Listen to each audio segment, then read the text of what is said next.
Yeah. Okay, here, let me show you how it works. Okay. So what I'm doing right now is I'm going to go and I'm going to create another folder. So we're going to make a new folder. I'm going to call it NPCs.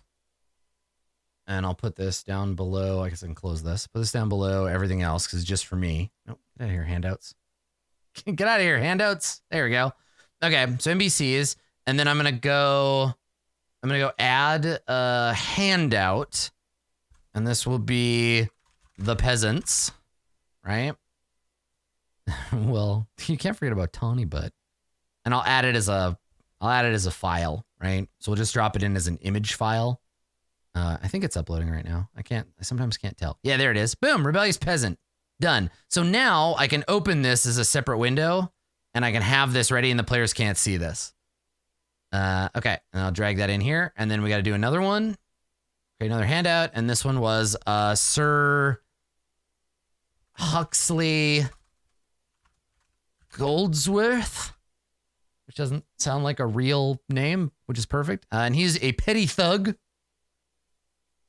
So we'll drop him in here and we're good to go. All right. So now when we get into the situation, I have the peasant and I have the thug and we have them right next to each other and I can keep track of all this stuff as we go. Cool. Okay. Now, one thing I want to do as kind of a reminder, like set, this is something that's kind of important. So here's the thing that I want to do for each episode. So at the top of the prep, so relevant items. Okay, so this is just like some stuff to remember. Okay. Yeah. So I checked on reward points. I'm good on alignment. That's kind of what I'm doing right now. So I'll show you. So, okay. So relevant items are episode 1 of 12. It's really 2 of 12. So I'll put 1 of 11, right? So I guess episodes remaining after this, we know where that's at, right? And then episode 1 of 11, we've got 2 acts with an intermission.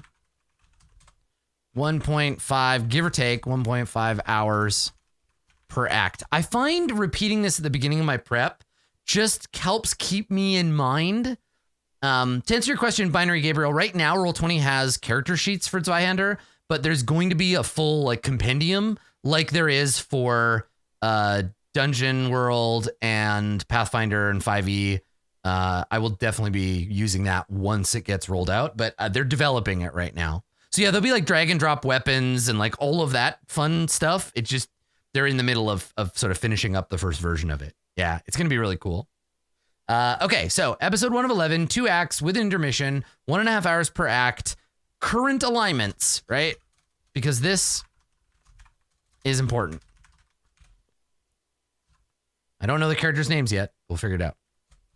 Yeah, I want all the games to have a freaking I want a compendium for everything. Can you imagine how cool a Burning Wheel compendium would be?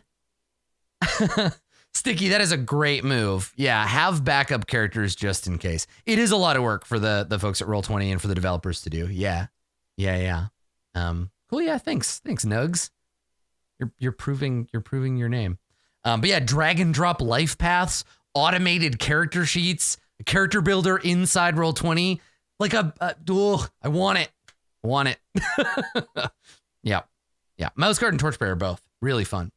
Okay, so anyway, current alignments. Let's take a quick look at what everybody's alignments are. So Blue Jays, nope. Masood's character is Wisdom Ranker. Okay. Oop. Oh God. Popping shit out by accident. Okay. Yeah, I would also pay for that. Yeah, definitely. Okay, so Wisdom Ranker. Okay, there we go. So that's Masood's character. The Servant Aristocrat. The reason I'm noting these is because I want to poke at them. I want to give them an opportunity, right? So offer up part of my job, offer up an opportunity to be wise or to prove that you're smarter than someone, right? That's how we trigger Wisdom Ranker. Yeah, it's a Star Wars name for sure. Okay. So the Racketeer. What's her alignment again? Oh, little lady. It's great. Right. Ferocity, hatred. Good.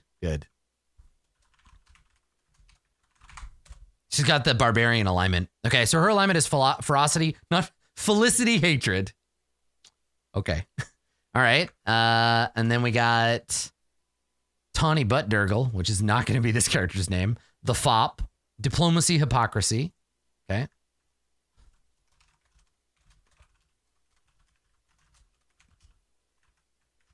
Hypocrisy. There it is. Okay. Good. Well, part of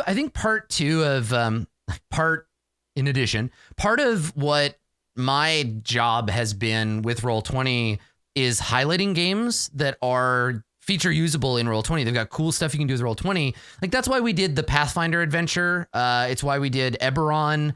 It's why, it's why we've done some Dungeon World stuff.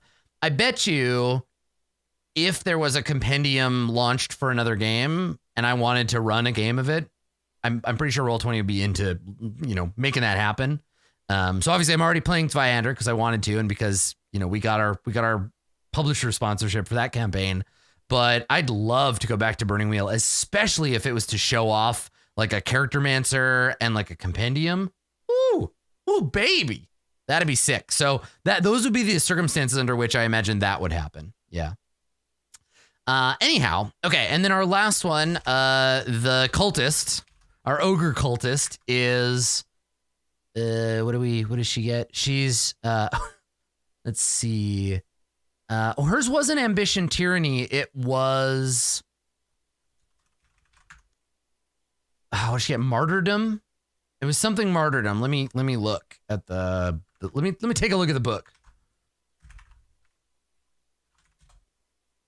Yeah, it was something martyrdom, I think. Let's look at alignments. Was it heroism and martyrdom? Okay, perfect. Yeah. No, none of the characters have names yet. These are all either fake names or just stand-ins. Okay, heroism and martyrdom. Okay, all right. So this stuff is important to remember because, and I'm going to give myself little GM moves, offer an opportunity to prove your wisdom or someone else's stupidity, right? That's my job as a GM in this case. That's my GM move there. I also, for the Racketeer, offer an opportunity for physical force or violence. Offer an opportunity for physical violence. Show her hatred spreading to others, right? Like, let me take a look at because there was a specific tag for hatred that made me think like, this is interesting. Let's see here. Frosty and hatred. The anger you barely contain explodes at inopportune times, burning all those close to you. As such, you inspire hatred in those who have felt your abuse, and seemingly calm situations spiral out of control. Okay, so in this case, it's more show an opportunity for physical violence when it isn't appropriate, right? Tempt chaos, offer order at a cost, right? Yeah, okay. All right, offer an opportunity for physical violence when it isn't appropriate. And then the FOP, offer a chance to talk it out. Or to bamboozle or betray someone. There you go. Yeah. That's nice. I like that. Okay. And then, I love how you think of campaigns as more character drama moments than just quests. Yeah. Because like for me, what I love about role-playing games is the interactions of the imaginary characters, right? It's like, I love NPCs. I love seeing what people want. I love characters that desire things, and I love tempting and goading them. And that to me is what makes role-playing games so much fun, is pretending to be somebody that we're not only to like have some escapism, but to like try to see the world from another perspective. Even if for me, that perspective is often the bad guy's perspective, because, if the players want to do a game about class struggle and, rising up against the aristocrats, guess what I have to be, So yeah, okay. And then lastly, for the cultist, offer. What is the good one for martyrdom, heroism? Make the ultimate sacrifice, be unafraid of facing overwhelming odds, and draw personal strength. Recognize the value of the needs of the many. Okay, so offer a chance to do the greater good at a cost, or sacrifice yourself bodily and mentally for nothing, right? For basically nothing. Yeah, fun. Fun. Oh, I like it. That's exciting. Okay, cool. All right. So this is where I want to keep this in mind all the time while I'm doing all this other stuff. And then I guess what I want to do, I want to make sure at the end of the session, let's write down here, end of session stuff, because I'm going to forget. And eventually this will become habitual. So what does the game demand of me at the end of the session? We talked about this a little bit. So I have to check alignment, reward points. Check alignment, make, what is it called? Make chaos rolls. Delicious chaos rolls. I love them. Let's take a look at that again. I kind of wish, this is another thing, and I'm just gonna gush about Burning Wheel. This is another thing that I kind of like miss about Burning Wheel, is that at the end of every chapter, it says, here's the thing to do, right? So like, I would love a end of session checklist for Zweihander. I would just love to see that show up somewhere. So, okay, there's this, roll a D10.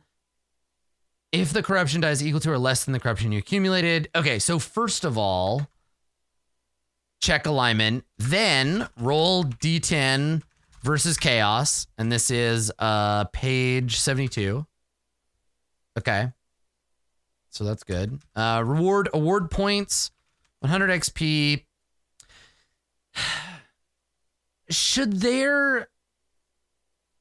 If my budget is 1,200 XP, 1,100 experience, and I just give 100 every session, that's normal.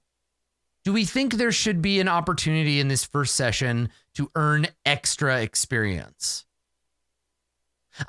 This is the thing that I don't like about the experience system in Zweihander. It's my only criticism.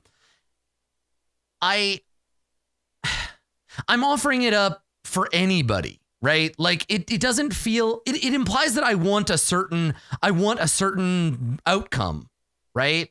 Because the guideline, and that's a great question, right? What's the guideline in the book? The guideline is give them 100 experience and then extra based on other stuff, right? But that implies that I think there's a better way to do this. Whereas the situation, I don't care how they solve it. It runs counter to the way that I GM, because I don't give a fuck. Right? I don't want to say, if you make peace, 10 experience. If you kill, 20 experience. Like I don't have, it implies a certain viewpoint that I don't have. But I'd like them to have an opportunity. Like if they RP well, like alignment is that thing. There's already a system for gauging alignment. So I don't want to give it out for that. It's hard, right? This is going to be the hurdle for me. This is going to be the thing that I need to like get my head around when I'm running this game. I know this is going to be the thing for me.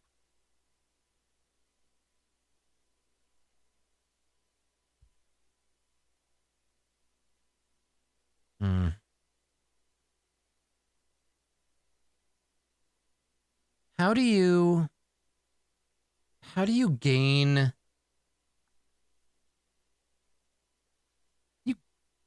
fate points? Because it says gradually accumulate order ranks. Fate points can be gained as a result. Is that just the 10 order ranks? I guess.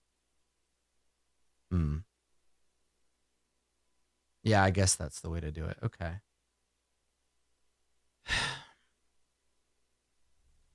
Yeah, I know, neighbors. Like I'm in the same position where it's like, I guess if I were the kind of DM that came up with a whole story in advance, I could say, do this thing, do that thing, whatever.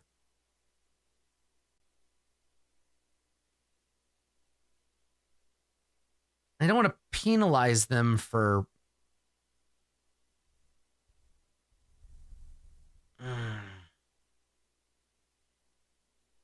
Well, let me read for you what the game, again, go back to what the game demands. So let's look at what we are told. Okay? I'll just read it verbatim. Yeah, why would you railroad the players? That's what I'm saying, right? Like, and I don't need them to impress me. I hate inspiration for that reason, because I'm like, I'm gonna be impressed by you all goddamn day. You're all great. You're doing good shit, right?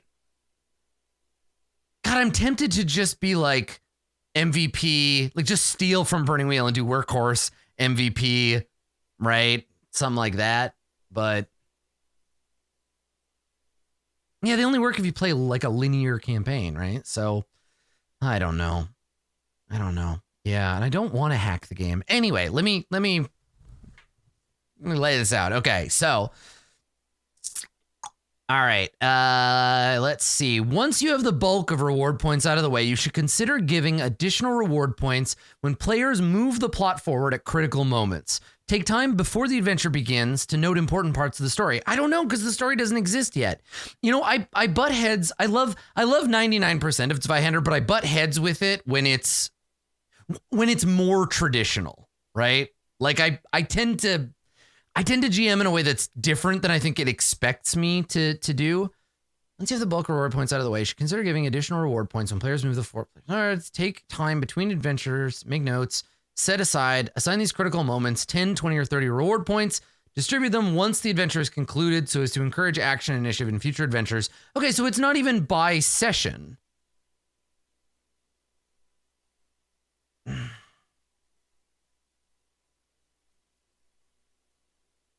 all feels so arbitrary. And I sort of hate, like, here's 100 points for showing up.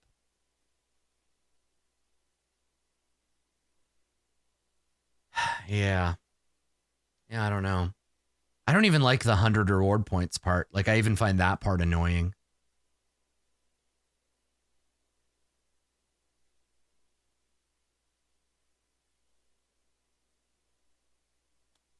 Yeah. All right. So I guess we'll leave the existing thing. You just get it for surviving, right? Which is, I think, is a factor. You get the XP for surviving. And they're all gonna have the same goal. You know what? I think I'm just gonna ignore it for now. Like, it's supposed to be adventure based, not session based.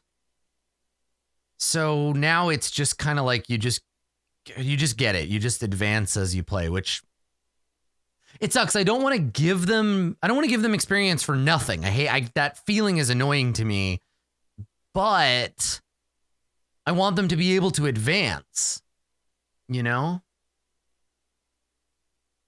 And I can't tie it to alignment because alignment already has a system.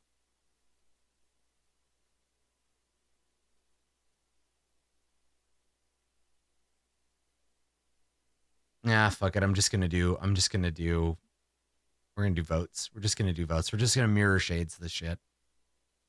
Everybody gets a base for showing up. Everybody else has a chance to earn more. We'll just turn it into a performance. No, don't worry about it. MMK starts. It's fine. Yeah, we're learning the system together. I'm gonna let you do it. We'll make it a performative thing. And we'll just but I don't know. You know what? I'll ask the players if they feel comfortable with this, because I need to get their permission on this. So let me reward points and then talk, I guess, for the first session, talk to the players about a MVP Workhorse embodiment award. The thing is, I don't want... It can feel really bad if you're the only one that doesn't earn anything, if it's a vote, even though you felt like you're putting in the work. I don't know if I want to make them compete necessarily. I want it to be like an optional, like if they did a really cool thing, then they can get an award. They get an extra award, but 3 awards with 4 people is tricky. Those awards were never quite perfect. I did like watching them shift. Yeah, it feels like, even though it's not supposed to be a competition, it does kind of feel like it sometimes.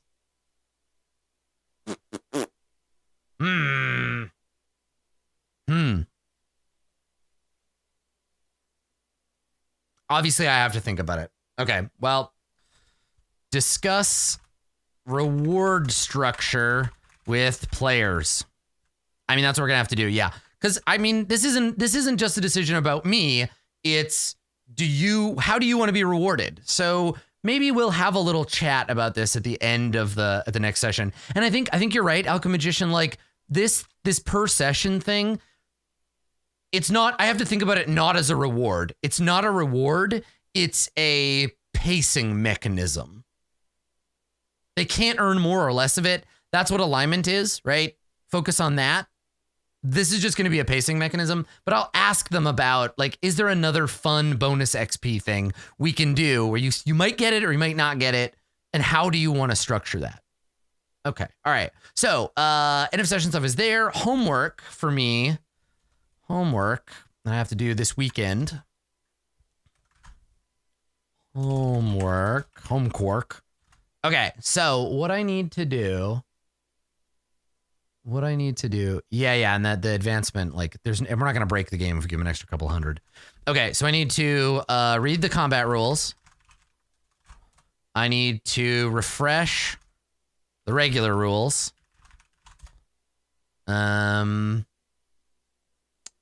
Consider some XP options.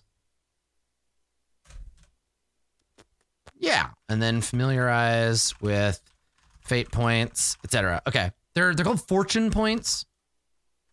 I made check it out. I made a little two-sided. These are two-sided tokens. So when they use their fortune points, I can flip them. And now I'll flip over. Yeah, now they're misfortune points. I accidentally made these images huge, so they're really high resolution, but they take kind of a second to flip. Does Main Gauche have anything about additional XP? It might. Yeah. And I'll make a note to check, right? And then check Main Gauche for other stuff. Yeah. Yeah, they're kind of like Genesis points. Yeah, so the way they work in this game, drink if you are playing the Adam Can't Find the Tab game. So fate points, I will read them to you because, I mean, this is part of my homework. I got to do this anyway. Let's see. The Hand of Fate. Let's see here. So there's alignment. Fate points. Okay. So fate points, they show up in combat. I think they're like Persona. Let's see if we can find it. Perilous stunts, multiple attacks, stunning blows, roll to strike. Fate points. Yeah, there it is. Where'd it go? Fate points. When facing certain death, you can sacrifice a fate point to save yourself from being slain or ignore one injury. They're only earned when your order rank grows or as a special reward by the GM. Okay, that's one thing you can use them for. What else do we use fate points for? So you use them to prevent yourself from death. So that's fun. That's good. They also... There we go. You begin with 1 fate point. If you get a drawback, you start with 2. You can sacrifice them to escape injury or death. Oh, maybe that's it. Maybe that is it. I mean, that's pretty good. You have 2 lives if you start with a... Okay. Oh, that's nice, because I don't have to worry about not... This first combat, I can kill one of them, and they've got points. They can spend them. Yeah. So I can go all in. I can get all ham, and then we can see them recover. No apostrophe 555. Let's take a look. Dejan, what is his name? Dejan. I don't think I'm going to be able to pronounce his last name. They have one artist who does. There you go, Dejan Mandik. So Dejan Mandik is the artist for literally all the books, all the art in all the books. That's why the game has such a uniform style, because they only use one artist. Yeah, 400 plus images. Yeah, It's great. I think it really, really works for this game. Yeah. Yeah, no, seriously, Trist, that feels good, right? Like when I know that the game is going to allow the players to back out, I can go ham on them and not worry, right? Because it's their job to survive, not my job to protect them. But yeah, if you look, like every piece of art. Now they have like varying degrees of sketchiness. Like some of them are more like done than others, but yeah, it's really cool. Yeah. Yeah, Blades is the same way. Yeah, totally. Yeah. I like games where it's easy to injure the characters or change them, but hard to kill them. Because I don't like when characters leave the game, but I do like when they get, mangled. They get mutilated. Yeah, lots of really good art in the game. Big draw for sure. Yeah, and they get XP for surviving, so I should go in on them. Yep, I agree. Okay, so that's my homework. We'll check main gauche. Oh yeah, we were gonna look and see. There was something else we wanted to see. Oh yeah, the fate points. Just double check in the index if there's any additional information about fate points. Nope, that's it. They just keep you alive. Nice and simple. Yeah, Destiny has chosen your character to live. Perfect. Okay.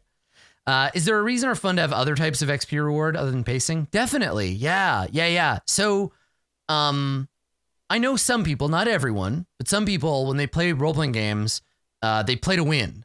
I'm like this usually when I'm a player. I know a few other people. Johnstone Metzger is like massively about this. And what I mean when I say play to win is I play the game as well as I can. I make choices that are mechanically optimal. If I can gain rewards, I will do whatever it takes to get those rewards. That is what the game says I should do. So like when I play D&D and we're using a milestone system, I try to push as hard as I can to get us to the milestone. Because I'm like, why are we fucking around? This isn't getting us to the quest line. We're not getting XP. Stop sitting around in the inn fucking playing your loot. I don't care. Let's go. Let's do the damn quest. But if it's monsters, I'm like, let's fight. Let's fight these guys. Let's fight them up. Yes, games are about creating a narrative together, but the systems of a game tell you how to create that narrative, right? So that's what I do in that circumstance. So, I go all in on whatever the game tells me to do. Now, if a game doesn't have a reward structure built in, I don't know what to do, right? So in this game, if I was a player, I would try to game the alignment system, right? I would flirt with chaos and I would like try to build my points, but not so far that it's dangerous. And I'd fall back and like, whatever systems in the game allow me to do that. I would feel really annoyed, I think, at a game where I get bonus XP for playing the way the GM wanted me to. But what's cool is that games like Burning Wheel, you play to lose, and that's how you win. There are games that say, like Blades in the Dark, right? This is why Cantor Hague was so much fun to play. Blades in the Dark rewards you for taking on actions that are too dangerous, doing shit you shouldn't be doing. And that was fun, right? I built Cantor to do that every session where I was like, well, I shouldn't do this, but here we go, because I knew I was going to get rewarded with XP. In the same way, like in Dungeon World, we reward you for failing because we want you to push and do things that your character might not necessarily be good at. Yeah, stealing Blade's question XP for D&D, right? Stealing Dungeon World's questionnaire for that game, right? Yeah. So it's the reward system of the game is to teach the player what to do while playing. The narrative of the game, right? The story you're telling together is influenced by that. Yeah. Okay, cool. So let's find, look at some giant rats. Let's find those fortune points, because that's a different thing, right? So fate points keep you alive. For the fortune pool lets you, here we go. Fortune pool. It allows you to spend a fortune point to reroll. Gain an additional action, Treat a D6 chaos or fury die as a 6. Perfect. Okay, I'm gonna copy, and then it becomes a misfortune pool, and then I get to do it. Can I? Oh God, I'm gonna try and do this shit again. Okay. I'm gonna copy this and make it into a handout for the players. Because, I don't know, that's kind. Okay. All right. Handout. This is going to be fortune points. We're going to put it in all the players' journals. And instead of dropping a file, I'm going to put description and notes. And also I should... formatting. Can I do this way? Okay. All right. Well, I'll have to reformat it myself. That's okay. Okay. Misfortune then goes away. It doesn't reset to fortune like Genesis. Well, no, at the beginning of the session, you reset the fortune pool, right? It always starts the game at the number of players +1, right? Which is why we have 6. I think that's how you generate the pool at the beginning of the session.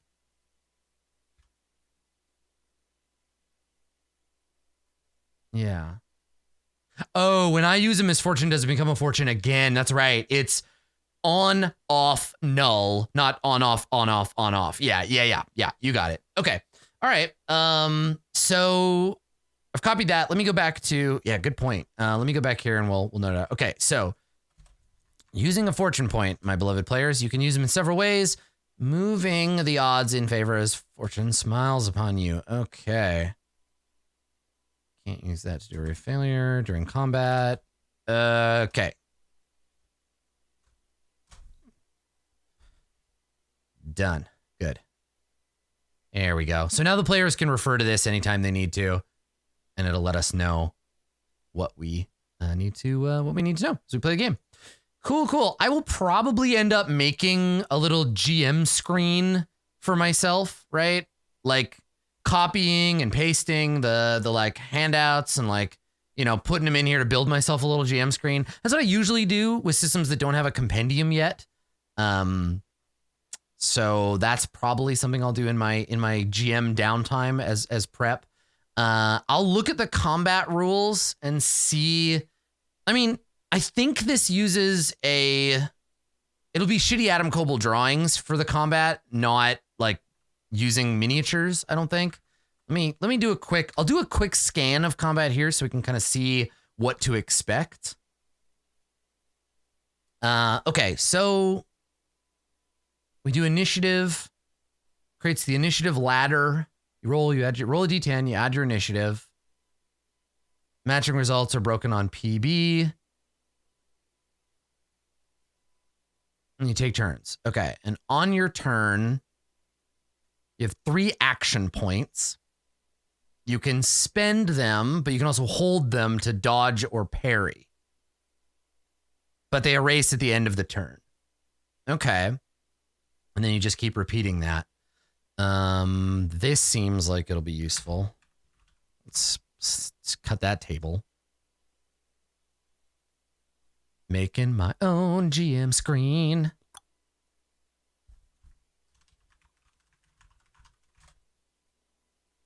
Okay. Obviously, we'll end up copying this entire page. Let's do that. So this is something that I love about, and I'm totally spoiled about Roll20 and like playing games online. I can essentially take my player's handbook or my copy of Zweihander, and instead of flipping through it looking for stuff, I can just literally cut pages out of it, fold them up, and put them on a table, and then pick up the individual pages, sometimes 8 or 9 at a time, and refer to them regardless of where they are and in what book. So what is this table? Yeah, you can do it in real life, but it's a lot harder. So this is combat actions. Okay. But yeah, you destroy your book, and then Twitter would get mad at you. All right, combat actions. That's nice. Good. Whoa. There you go. Yes, yeah. When Zweihander has a compendium trying to like build a bear monsters using blank sheets and drag and drop tracks. Yeah. Totally, Farisar. I think it's going to be pretty damn cool. Okay, so on your turn, you spend your AP or hold them. So you can run, you can charge, run a distance equal to 3 times your movement, which sounds like a number. So I guess we do need to figure out where things are in relation to other things. So maybe like a hex map might be useful for more complicated battles. Otherwise, I can just say you're at long range, medium range. Yeah, okay. Okay, we'll figure it out. So I'll review this whole chapter and figure out how it works. But let's go and paste those in as new handouts. Fortune points are not an NPC. There we go. Okay, so we have combat actions. And everybody should be able to see that. And we're going to drag and drop in combat actions there. Yep. Okay. Overall, what would people say are the major content warnings for this game in general? Violence? Mostly? Like maybe like violence definitely for our game. I'm not big on like it's possible the characters might get like a disease, body horror, like violence and body horror depending. Yeah, like I also psychological violence, thinking about the Smile family, like maybe some like weird hippie torture probably may happen. It's so hard to know with a tabletop game, right? Like, yeah, disturbing images probably. People making bad decisions that lead to downfall. Bad acid trips, pretty much. Yeah, like, I think it's we talked a little bit about the stuff we don't want to include, but, you know, all this other stuff may or may not happen. Knowing me and the kinds of, like, disturbing content I put into games, definitely violence, almost certainly some, like, religious violence, right? Psychological torture probably will come up if it happens. Definitely like class stuff, right? Like rich people being dicks, people being persecuted because of their class in both directions. Long lectures of hippie stuff. That's pretty torturous. Yeah, lots of like portrayal of cult behaviors, brainwashing, that kind of stuff. Yeah, so I don't know though. It's so hard to know about content warnings with games. So all we can really go is like this was one of my favorite things about Pathfinder 2nd edition, right? Is here's the baseline. Yeah, right? Here's the baseline. And you know what, Cesius? We talked about this during session 0. I open offer to anyone in chat if they want to like pop out the chat, mute the stream, and just ask like, can someone at me when this is over? Whether it's like a mod or like another chat member that you trust or know, definitely there will be people in chat who'd be okay with being like, we got you. Somebody will at you, Cesius, when all the stuff is, yeah. So don't feel bad about, you know, backing out and, oh, definitely, yeah, Sith Master, victim blaming, gaslighting, yeah. No, don't worry about it, Cesius. If chat gets annoyed by somebody trying to have like a nice, safe experience, it's not your fault. It's chat being dicks. So I trust our community not to do that. And you can always find like one person you trust that you can hang out and chat with. There are lots of them. I'm sure somebody would be happy to volunteer. Yeah. I will talk to that person and I will fight them. No, it's a great question. It's really useful. Yeah. Okay. So let's see. I put in the combat actions. Oh, I have one more table I need to put in as a handout. So this was conditions. Oh, my favorite part of Dungeons and Dragons. Are you grappled? Are you held and grappled? Are you held, grappled, and pinned?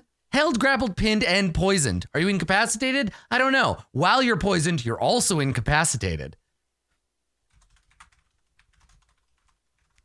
And restrained. Yeah. Okay, there you go. Awesome. Okay, cool. Before I close up today, would you like to take a quick look at what happens if you get stabbed to death? Let's take a look. Let's see what happens in this game when you get stabbed and how bad that is. So, okay. When you get damaged, you're going to deal out CB in damage plus a D6 Fury die for the weapon. The sum of CB and Fury dice determines total damage. This is calculated on your damage threshold. The Fury die explodes. So let's take a look at how everybody's doing for that. Let's look at Masood's character. So Masood's character has, I'm sorry I'm picking on you, Masood. So there's a peril threshold. Is there a separate? Masood does 5 damage. He's actually pretty tough. Okay, so there's a peril threshold. Is that the same? No, peril is mental damage. Where is the physical? The physical one. Here we go. Damage threshold. Here we go. Okay. It's BB plus 3. Damage threshold modifier 0. Let me see. Damage threshold modifier should be. Yeah, it's a big character sheet. Yeah. Brawn bonus, right? 4 plus 0. Why is it 0? Is this modified by your species, your ancestry? Yeah, there it is. Because we didn't have human written into the ancestry. There you go. That fixes things. Okay, so damage threshold is 7. And then that gives us a 13, 19, and 23. This is kind of like the gray shade, the wound tracker in Burning Wheel, right? Like there are stages along the way.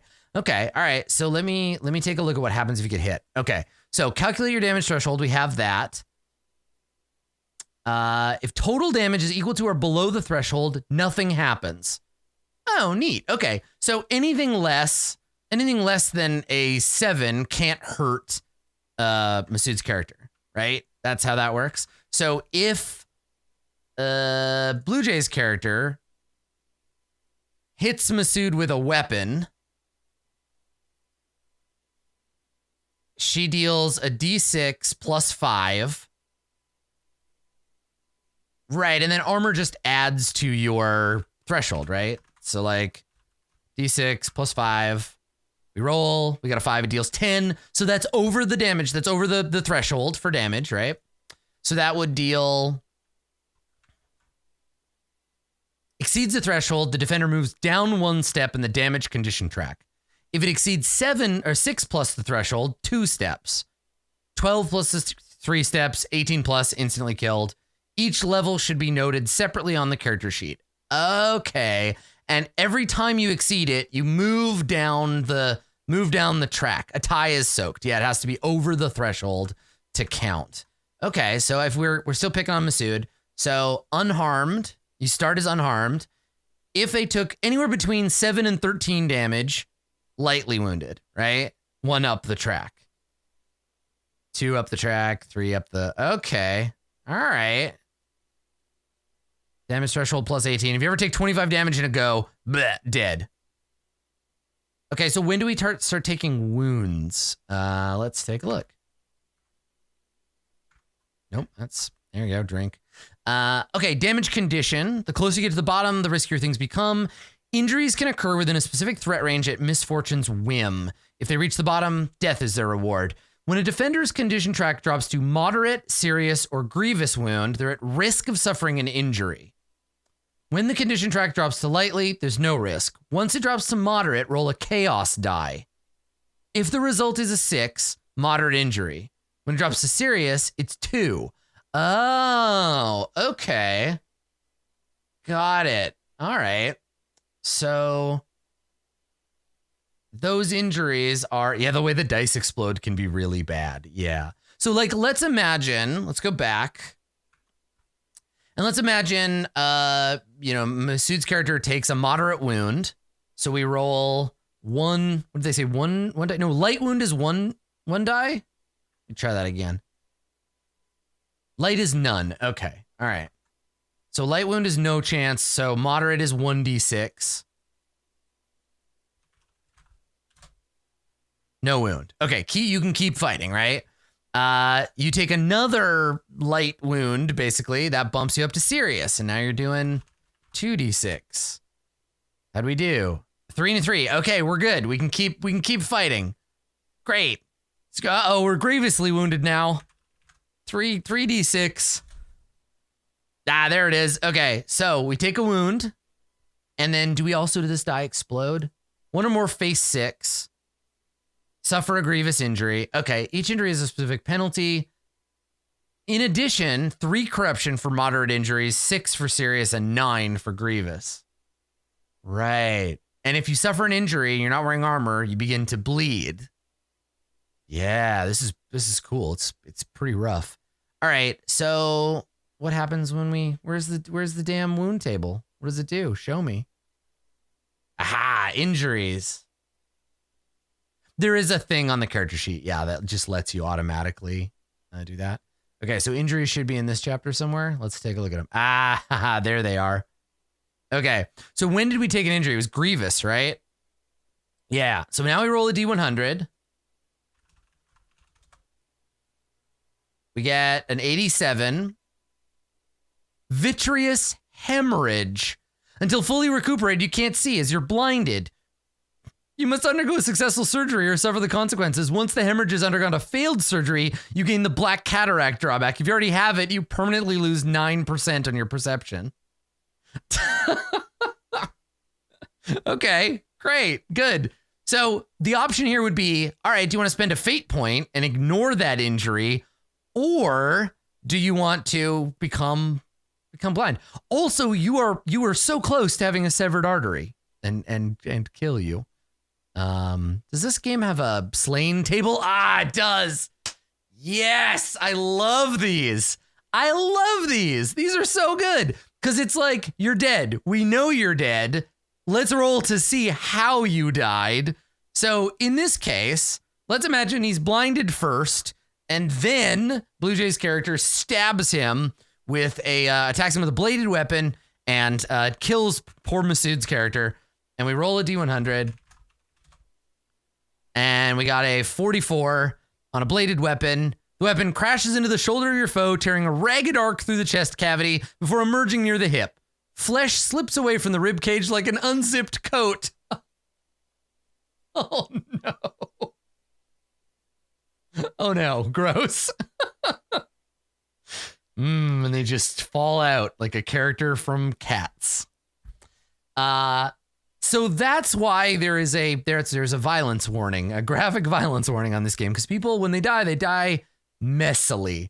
And as you take damage, as you move down the damage condition track, I believe it penalizes you. I think this is a game where the more injured you are, the worse your skills become. I think that's the case. Let me look and see if there's a thing about that track specifically. What was it called? The damage condition track? This is why we carry around laudanum, my friends. Yeah, peril is a mental and emotional strain track that works the same way. And so you ignore skill ranks. Let me see if there's a physical penalty, or is it just you risk injuries?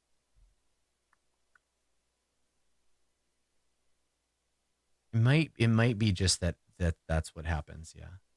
Yeah, it's called damage threshold. Yeah, I'm looking at it right now. Each level moves you down the track. I don't see anything about losing. I think you just bleed and die. Yeah, I think that's what happens. Okay. Cool. Great. We can try it out. Yeah, you can access your skill ranks as you get more wounded, but I don't see where that is. Because I know peril does that, but I don't see anywhere that talks about the threshold. Yeah, like, does injury cause peril? No, it causes corruption. Yeah, getting injury causes corruption. 3 6 or 9, depending on the injury severity. Some specific injuries might cause peril, but I don't see anywhere suffering damage and peril. If total damage exceeds it, move 1 down the track. If it exceeds 6, move 2. But it doesn't look like when you're on the track itself for damage, it doesn't look like it penalizes you. I wonder if the sheet does it. Let me look real quick. Because this is the kind of thing that might be automated. So I'm going to roll. Let's pop over and we'll make a roll for... I'll make a simple melee roll, uninjured. Okay. All right. So did I succeed? Oh, by 1. Sorry, I got a 52. I needed a 50, and a rating was 53. Okay. All right. Now, if I mark the injury tier,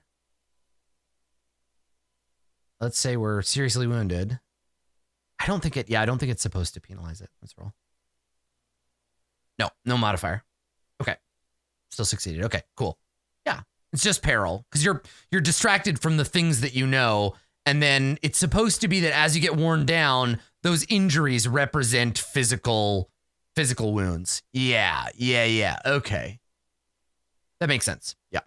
Okay, let's uninjure our old man here. Perfect. Okay, cool. Well, I think I'm ready to roll. I've got a little bit of homework tonight. I will probably just flip through the PDF one more time, kind of get a handle on that. As I mentioned at the beginning of the show, if you haven't seen Session 0 yet, it's live right now for Twitch subs, and I think this is how we're going to do it every week. It'll be episode live Monday. Twitch subs get a 3-day advance, and then on Thursday morning, probably before I release the office hours VODs, if there are some for that week, that Thursday morning we'll release the YouTube VODs. And then if I do GM prep, I'll probably keep it on about the same schedule. So it'll come out Sunday or Monday before the next episode. So that's how the schedule will go. We're going to do a brand new episode every Monday, 5 p.m. Pacific, right here, twitch.tv/Adam Koebel. Come on back and check it out. I am super excited about playing Zweihander. I know people have been wanting to see an actual play of this game on the channel for a long time. So thank you for your patience in me getting this sorted out. I think that's it. I think that's it for GM prep. Thank you for coming, everybody. Hopefully I will see you again on Monday.